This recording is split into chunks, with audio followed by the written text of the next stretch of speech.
What up, YouTube family? It's your boy Havoc813. Today I'm back with another video to showcase this baby. This is my Staccato XC, the most expensive pistol in my collection. The XC, baby. So we're gonna get into it. As always, this is not a review. This is just me going over the mods I've made to my pistol. I'm gonna go from the end of the base pad, and in this case, to the end of the compensator. So again, Staccato XC. If you haven't seen my Staccato P video on my channel, please go check it out.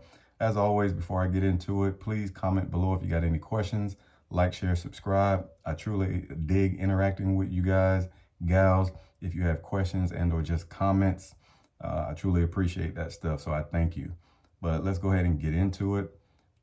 Safety check. This is just the magazine. It's just in there. There's no rounds in the chamber or the magazine. It's strictly there for looks. So let's start with the bottom. This is just a 20 round Staccato mag and base pad. Nothing special there.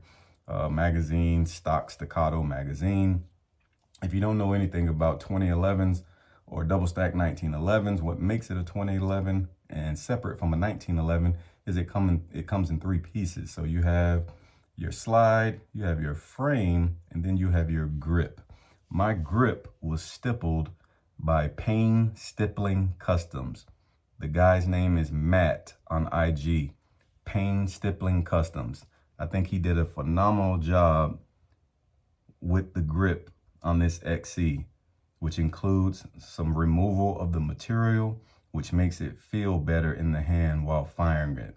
Obviously, it's way more aggressive than the stock configuration. So that was Payne Stippling Customs from IG. This stuff is all stock, and including the ambidextrous grip safeties, the grip safety, that's all stock. Hammer, all stock. Trigger, stock, which is a 2.5 pound trigger, by the way, from Staccato. If you don't practice or are used to shooting pistols with extremely light triggers, you'll pop off a round with this thing if you're not careful. Obviously, there's a little wall, but that thing is so light, that wall, it will break on you and you'll fire off a round. So you really got to know what you're doing when you start working with pistols that have extremely light triggers.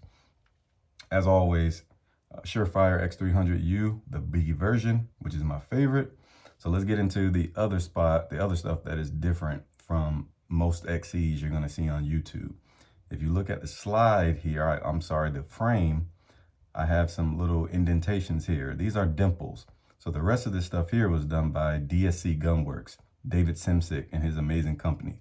If you don't know anything about DSC and his work on 2011s, I encourage you to check out his IG and or his website. David is phenomenal. His work is fast. It's top notch. Yes, it's more on the expensive side, but I get it. You pay for what you get, or you get what you pay for. You know the old cliche saying. So this is all DSC Gunworks. These are called frame dimples, so it gives me an index point. I love these. Feel great. I know exactly where that thumb should be every single time I'm gripping this pistol or coming out of the holster on a timer, whatever the case may be. I know exactly where that thumb is going to be because I can feel it. Now, the slide and the portion of the frame here was all Cerakoted by DSC Gunworks, and this is black multicam. So I know, yes, there's a lot of green in it, but that's included in multicam. And I love this thing because it gives its own personality. So that is black multicam. Now, the Optic posted this thing on a Facebook page in the Staccato group, and started to get a little bit of hate, but then also got the people who love it because Sig Optics, I would say somewhat probably don't have the best opinion about them when you're going back into the days of the Romeo 1, things of that sort. It started to turn around with the Romeo 1 Pro, now the Romeo 2, stuff like that. But in terms of their competition optics, the Romeo XL, the Romeo 3 Max, which is the Max Michel version that comes on the P320 Max competition pistol, those two optics, I don't care what anyone says, they blow some of these other optics out of the water, including the SRO. I know Trigicon and its fanboys are gonna love the SRO to death, but this and the XL, I'd put it up against the SRO any day of the week. It has a larger window, less parallax, less fisheye, more features. I think it has a more crisp dot. It has motion sense.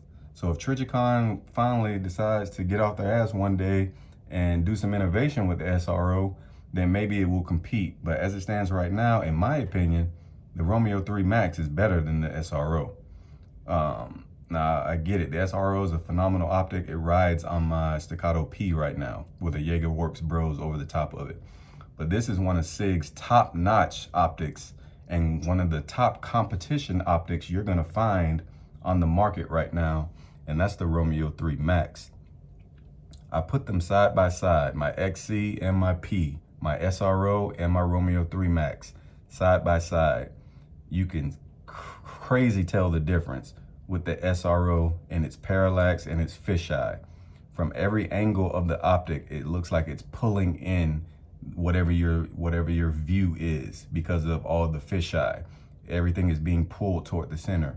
With this, simple glass, looking through a window, that's it. That's enough said. That's all I needed to see. And I run this on my P320 Max, which is now my USPSA competition pistol. So I had to get a plate for this though, because you don't find this. Dawson doesn't offer one for it or anything. So there's a company down here in Central Florida called Shark Coast Tactical.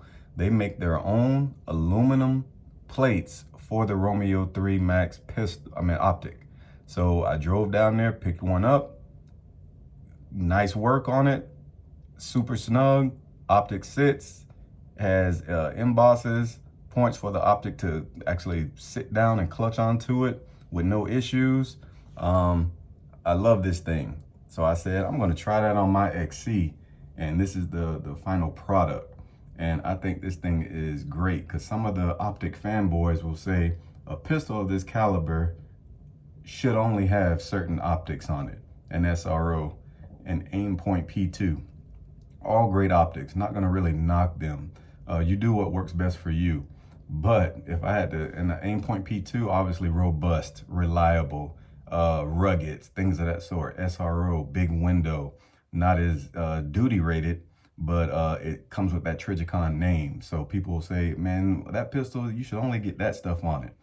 I'm telling you, this Romeo 3 Max, if you are one of those people that say Sig optics suck, either you have not looked through a Romeo 3 Max or XL, and I encourage you to do so before you generalize the entire brand and kind of make an informed decision before you just shit on the entire Sig optic line. Optic is great. I know I spent a couple minutes on that, but this thing sits on this pistol and I think truly completes this thing. Just came from a range trip today to get it sighted in. As always with all my pistols, 15 yards. I shoot off my range bag until I have it zeroed, and then it's standing up or whatever I'm doing for the day, getting off the X, drills, steel, whatever the case may be, dialed in. And obviously with the comp on this XC, makes this thing super flat shooting pistol. So if you don't know anything about the XC, obviously that comp is built into the barrel. That's not removable. Built into that bull barrel. And that's what makes this thing super flat. All this stuff here, stock on an XC. The window cuts on the slide, that's all stock on an XC. And actually you can order it from Staccato, like a P or a C2 and things of that, or an XL. And you can get these slots added to your slide if you want to. Obviously you got to pay for that stuff. But on the XC, which is their top of the line offering, all of that stuff comes on the pistol. So this is my Staccato XC. Oh yeah, this trigger, 2.5 pounds. Obviously, if I just try and pull it right now, it's not gonna fire. Why? It's a 2011 or 1911 double stack. Has a grip safety on it. Mine is not pinned, so you have to press this in or the trigger's not gonna pull. So I'm trying to give you guys a visual on this thing. Lock down my grip safety. I have a small wall here, that's it. And then very slight tug, that thing is falling. And the reset is super short. Yes, 2.5 pounds. So as always, if you got questions about this pistol, anything, comment below. Please like, share, subscribe. Until next time, y'all stay safe, be blessed. Havoc 813 out. Peace.